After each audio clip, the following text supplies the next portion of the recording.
Hello, here is Baby Walker. Welcome to my channel again. Today we will be exploring some new stuff with Yamaha PSR S975, and especially we will be working with style creator and step recording. So if you are interested how to record your loop or synth or arpeggio, just stay tuned and we will start soon. Alright, so as assumed that you know a style creator a little bit. If you are completely a beginner to style creator and making loops in here, please refer to the description. There is a video that you should watch first. So today we will be working with style to make a nicely arpeggio, which is great in synth music, and it's difficult to record it in loop in proper tempo because it's not an analog playing like the piano, when you have a lot of, let's call it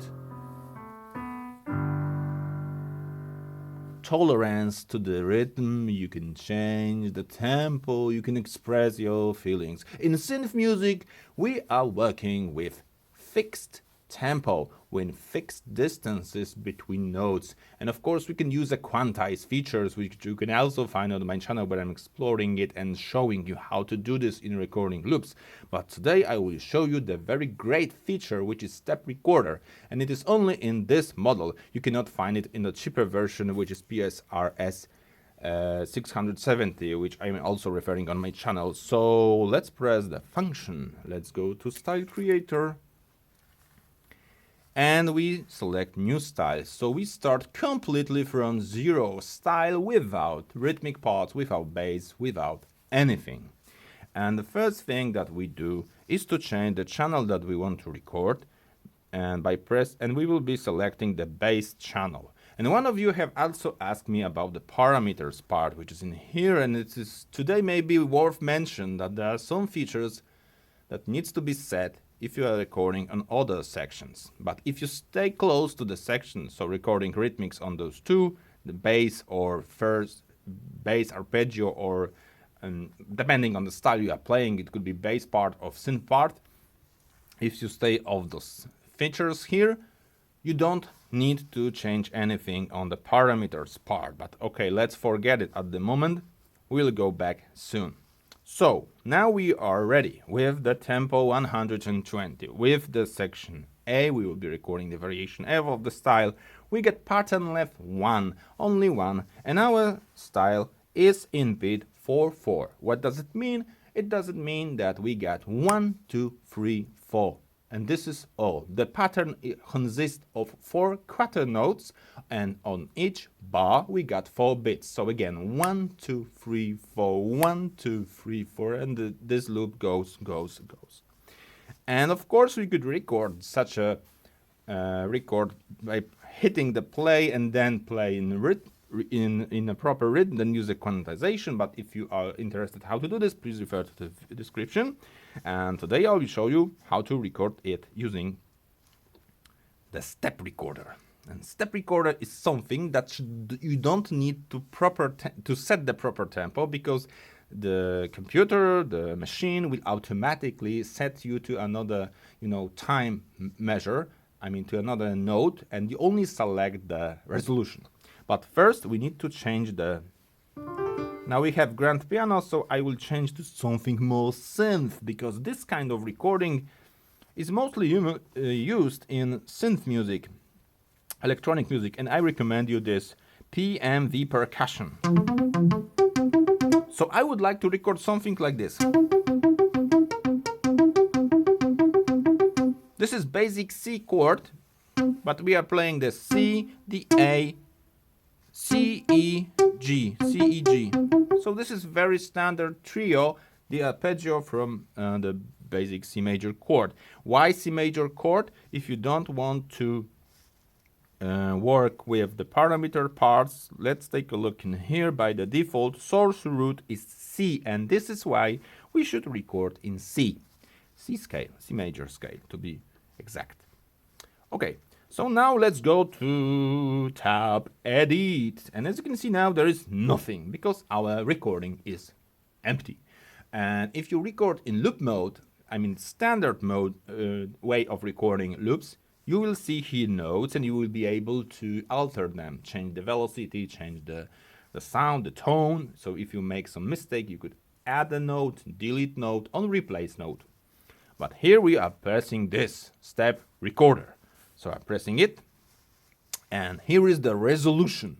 As I mentioned, we are in 4/4 and 120 BPM. Of course, tempo is not so important in step recording because actually we could have very high tempo and we still will be in the rhythm because they will be recording only by pressing the notes. So I will change to one of 8 notes, and it means that on each bit there will be 2 notes. So if I press it, and no matter in which time, it always be in the exact interval. So first will be first, second, and so on. And the very important thing is, take a look here. You need to press the C button to go to the beginning, to bar 1 bit 1, because if you don't, we in here, you won't start from the beginning, and we won't start our loop from the beginning.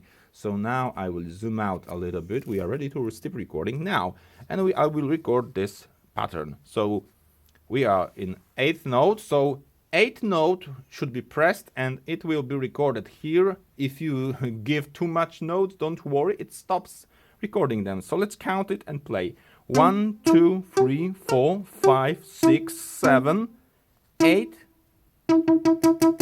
and 9 is not recorded. And now let's listen it.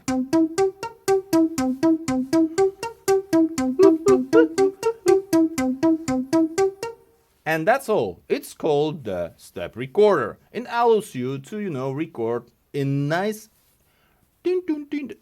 super in tempo. Because if you take a look in here, now I will be showing you this screen. If you take a look in here, what do you have in here? Of course, using the arrows, if you highlight the sound, it automatically plays it to show you where you are and what you are doing. So the first bar, 2 notes on each bit, and it's true, 2 notes on each bit, 1 1 2 2 3 3 4 4, and the end is always end because this is the MIDI signal that we ended our loop. And now if I press exit, I go back to this log, and please be careful in here because now you could alter the sound, so completely change. You can also listen how it sounds. If you have a mistake in here, for example, this last E3, I could change to something like C, and let's listen.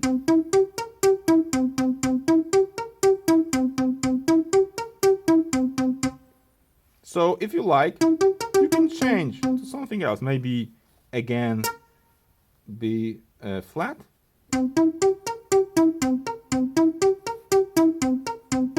It also works, but maybe let's go back to standard, the first take. It's very cool if you copy this pattern to another variation, then you will be able to, change it very nicely and easy without recording from the beginning. Okay, so maybe we will do it. Okay, so now let's try how it works, how the style works in real-time playing. So I will leave the style creator by pressing exit, and if I don't change the style, it will remain in memory. If you make hard work with the styles and you don't want to lose it, please remember to save it in your memory. Also, there is a video when I'm exploring it how to save it. Okay, so now what we can do to listen how this style works, how our loop works. So I press start and nothing is playing. Why? Because this style doesn't have a rhythmic part. There is no drums. So I enable accompaniment here and press C.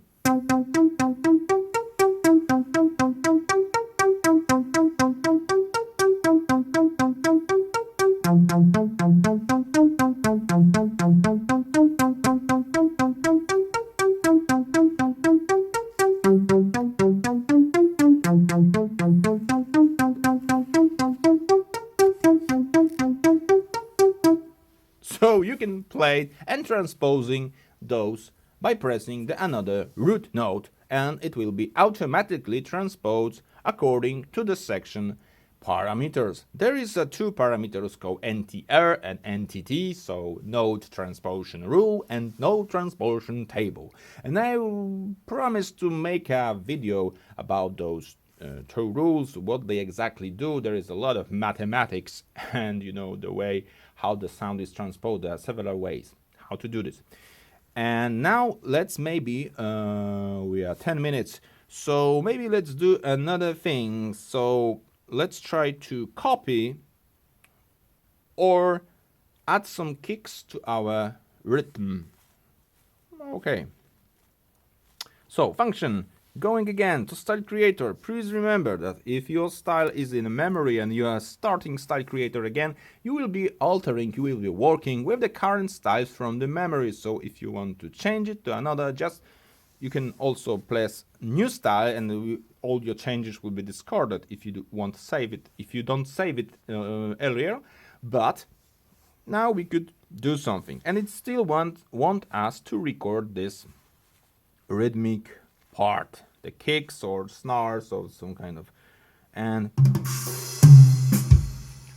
you may also know from my previous video when I was talking about drums, recording drums, that MIDI drums, each note, for example C, D, E, F, G and so on, has another symbol in a MIDI standard. So C2 is, for example, the kick. Here is snare. I will zoom out to show you again. So here is kick, snare, here is some hi-hat. And now I will show you how to record a rhythmic part in loop with Quantize, because why not? Of course, we can also use this to record in a step sequencer, in step record, but if we have our main riff, main arpeggio in synth music, so we could try to do some jamming with this hi-hat and this snare. So 1, 2, 3, 4.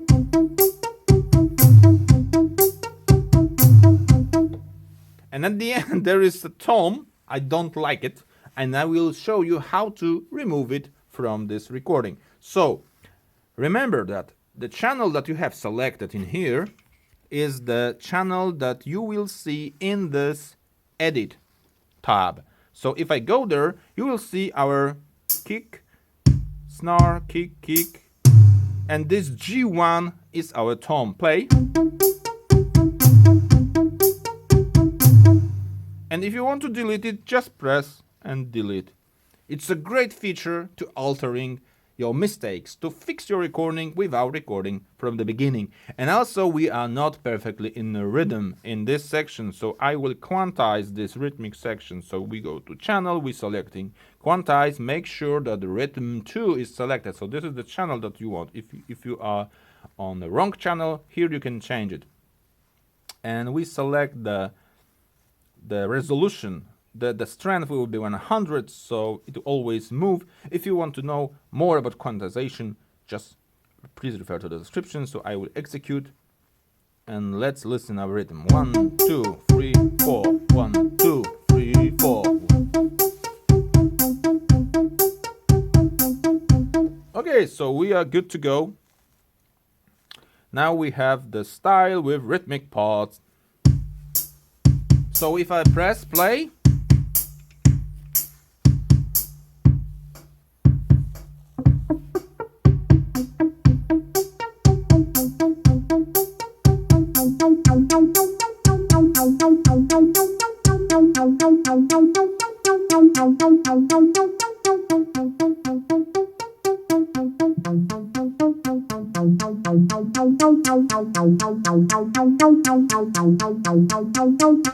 okay, so how I have achieved this real-time effect, I'm using live knobs, and by pressing the assign button, I have selected the style, filter, resonance, cutoff, and style effect chorus.